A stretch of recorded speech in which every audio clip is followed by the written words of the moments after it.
Hi. So once upon a time, Jim told me that I was a good extemporaneous speaker, and I had to look up what that meant.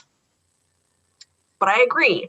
So in that general tradition of lack of preparation, I just had some stuff I wanted to share. So I grew up in Oklahoma. As you guys know, I moved to Michigan, most of you. And Oklahoma is a very conservative state. I grew up with my family dragging me to like tons of different churches, Presbyterian, like I think I was baptized Presbyterian or Methodist and confirmed Presbyterian. I've been to Baptist churches. My extended family was, they followed Messianic Judaism. And so I grew up with all of these different ideas of religion with which I never connected to any of them. I was a liberal bisexual feminist growing up in Oklahoma and always felt an outsider. And to that end, I cut all ties with religion and just kind of did my own thing for a long time. I then decided I wanted to kind of explore community, and I found a really extensive atheist community in Oklahoma, and they were very welcoming, and that was nice. However, they didn't really have much of a spiritual component. You know, they didn't, it was strictly there's nothing, that's kind of what we're united around. And they also adhered to some kind of really problematic thinking, and that had shocked me, you know, kind of coming into it. I was like, oh, okay, so you have your own issues there too. Interesting. Made some great friends. That was the kind of the extent of that. And then about 5 years ago, we moved to Michigan for a job. My husband's spiritual path follows along with mine. We're very well.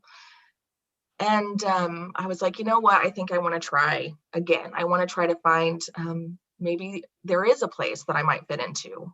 We didn't have any friends. We didn't have any family moving here. We're kind of on our own. So I started researching progressive churches.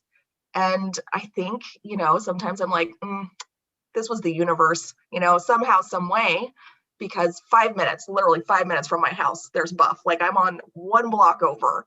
So I was like, all right, I'm gonna give this place a shot.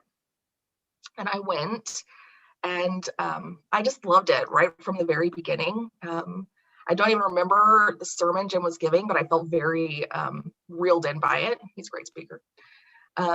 The atmosphere was very comforting. It was a kind, you know, it's a smaller space. It wasn't the big mega churches that I grew up around. The values I aligned with mine, and I felt immediately welcomed. And ever since then, I've really kind of felt like part of the family. I don't participate all the time, but I do. I think that is also a way that BUUF supports me, because this is the first place I heard the no is as sacred as the yes, and you can say no. And I just really, I love BUUF. So I was reading this little thing that came out in that letter. This community is a safe place. Well, I support BUUF because I do feel safe here. I feel safe being my most authentic self.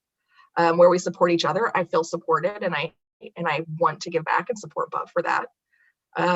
It talks about the sacred task of becoming, and this is a place where I've been able to explore and process spirituality more in that sacred task of becoming, as well as the transcending mystery of life.